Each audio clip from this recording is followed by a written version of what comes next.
Hello mga kabibig! Welcome back sa ating bagong YouTube channel. Ito ang pinakamaingay ng YouTuber sa balat ng YouTube.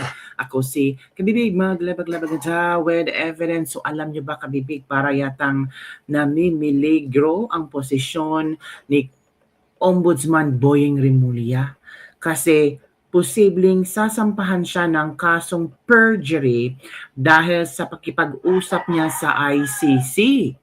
Remember, noong kasagsagan ng pagkidnap kay Pangulong Duterte ay nagsagawa ng Senate inquiry si Senator Amy Marcos, and all of this invited na mga personalidad, they take oath mga kabibig. At binalikan ng maraming netizen yung sinabi ni Boyeng Rimulya na hindi siya nakipagsundo, nakipag-usap sa ICC. Pero later on, last week, nang nabulgar ng 18 ex-Marines ay kailang affidavit kung saan nandun ang pangalan ni Boyeng Rimulya sa Trillanes. Yung una sabi ni Boyeng Rimulya walang nangyari, pero later on umamin siya. Umamin siya kabibig na nagkaroon ng meetings kung saan ipinakilala ni Trillanes ang ICC. Hala ko po, impeachment kay Boyeng Rimulya niluluto na.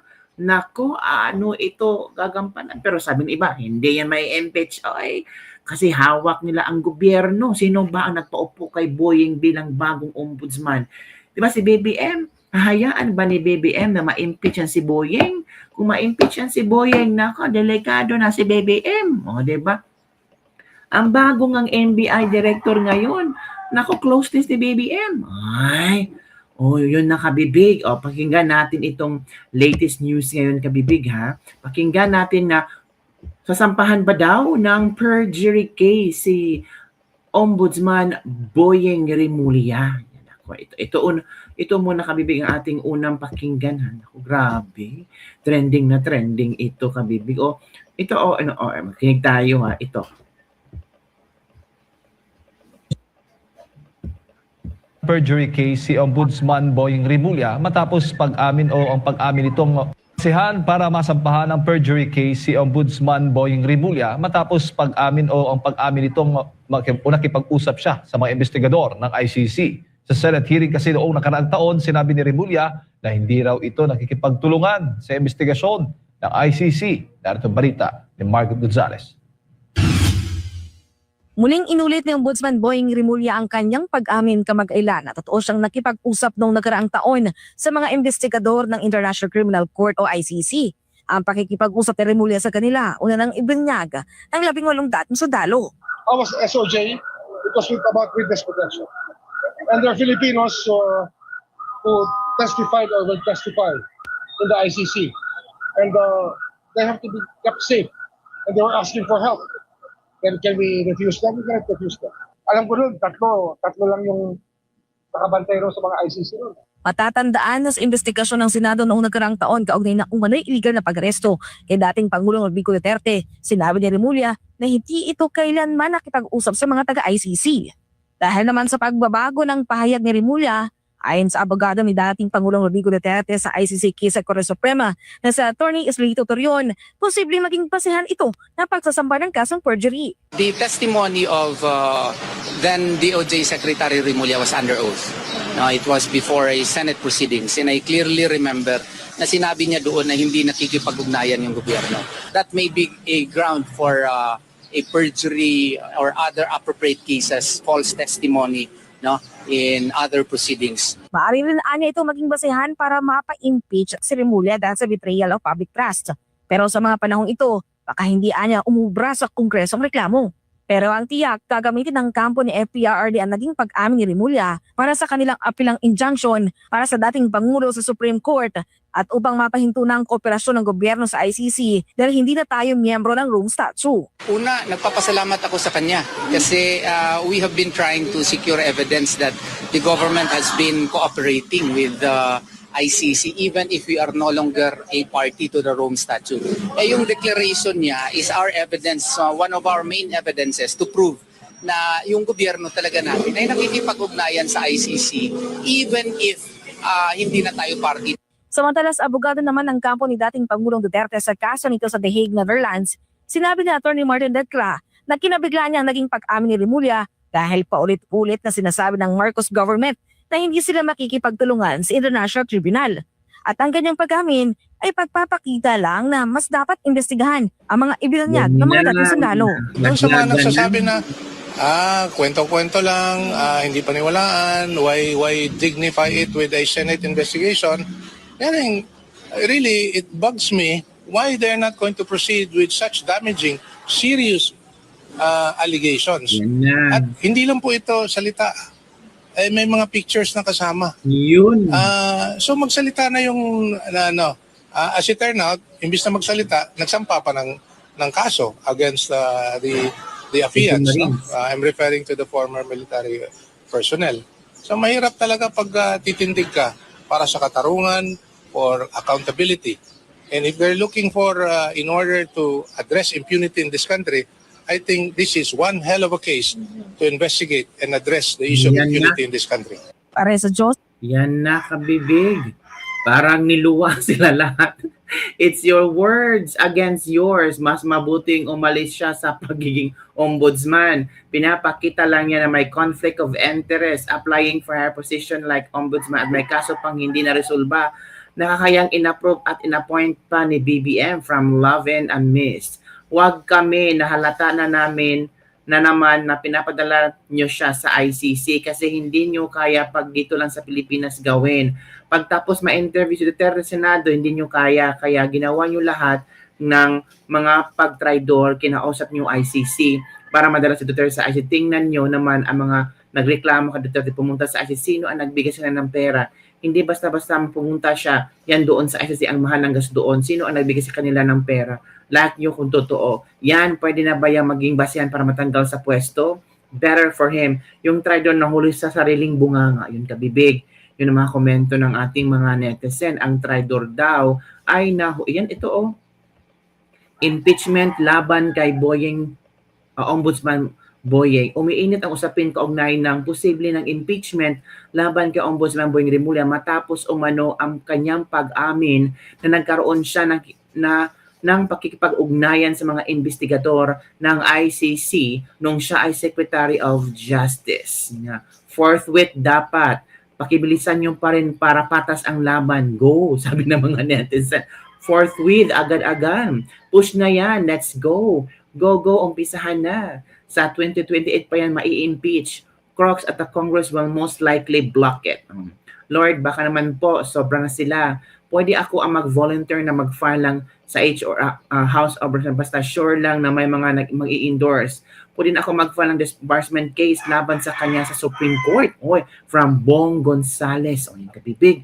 Naku, yan na. So pakinggan ulit natin yung yung kay Boyeng Remulla, yung time niya na take out siya sa Senado, tapos hindi niya, nasan ba yung video na yon? Na nag-take out si Boyeng Remulla. Hanapin ko muna, kabibig. Stop sharing muna tayo. Hanapin muna natin yung video ni Boyeng Remulla na nag-take out siya sa Senado. Tapos sinabi niya na ano ba yon? Na wala siya, hindi siya nakipag-ugnayan sa ICC. Yan nga ang sinasabi natin, kabibig, lumalabas sa saliling bunganga nila ang katotohanan. Walan silang choice, kundi umamin na. Kasi mahirap naman, magsisinungaling ka pa, may mga ebidensya. Ito kabibig, Yan natin Continued with the very tenor of the letter. We did not assist the ICC, ma'am. We continued with the very tenor of the letter. That we did not assist the ICC. We never had contact with them. Well, the investigation that they conducted was through their own methods. And we did not in any way assist them. We did not assist them. And we did not lift a finger to help them. Kayo raw ay nakipagpulong kay Senator Trillanes, General Nick Torre, with the ICC investigators. Totoo po ba yun? Sa bahay niyo po, sa Bel Air, Makati. Totoo yun. Nag-usap ako sa Trillanes, pinakilala niya sa akin yung ICC, yung ibang dalawang personal na ICC. Kasi nga, meron kami usapan sa ang testigo dapat protektahan. Yung testigo na ICC. We did not assist the ICC, ma'am. Yan. We continued with the very tenor of the letter Lalak ka. that we did not assist the ICC. We never had contact with them. We'll Well, go the there. investigation that they conducted was through their own. Oh, yun, kabibig. Yun, nag-isa tuloy si Boyeng Rimulya. Yung pag-amin niya na nakipag-meeting at pinakilala ni Trillanes ang ICC. Ito na kabibig. Kinig tayo dito ha. Our evidence, one of our main evidences to prove na yung gobyerno talaga natin ay nakikipag-ugnayan sa ICC even if hindi na tayo party to the Rome Statute. Anong masasabi mo doon sa admission ni Kuya na way back then, nung DOJ secretary pa siya, talagang nakipag-usap siya sa mga investigators ng ICC? Well, una, nagpapasalamat ako sa kanya kasi we have been trying to secure evidence that the government has been cooperating with the ICC even if we are no longer a party to the Rome Statute. Yung declaration niya is our evidence, one of our main evidences to prove na yung gobyerno talaga natin ay nakikipag-ugnayan sa ICC even if hindi na tayo party to the Rome Statute. Of course, binawi yan ni Presidente Marcos, no? Kanina or kahapon ba yun? Pero deklarasyon na yun ombudsman pa siya at nag-confirm siya na nakikipag-ugnayan siya sa ICC at saka kay Senator Trillanes. So this constitutes proof that there was a long time ago